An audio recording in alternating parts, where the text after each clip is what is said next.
පාත්ති සැකසීම. කුඩා ප්‍රමාණ ගෙවතු වගාවේදී ක්‍රමවත් ලෙස පාත්ති සැදීම මගින් ඵලදායී ලෙස එකම භූමියේ දිගින් දිගටම වගා කිරීම සඳහා ඉඩකඩ සැකසේ. එබැවින් ඒ සඳහා සුදුසු බිමක් තෝරා මේ ආකාරයට බිම ලකුණු කරගන්න.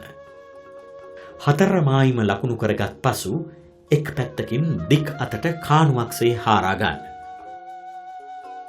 ඉතිරි බිම් තීරයට හා කැපූ කාණුවට කොම්පෝස්ට් යොදා සියුම්ව බිම් කොටන්න.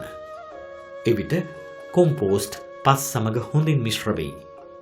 මෙම මිශ්‍රණයට උඩින් ග්ලිරිසීඩියා අතු යොදන්න.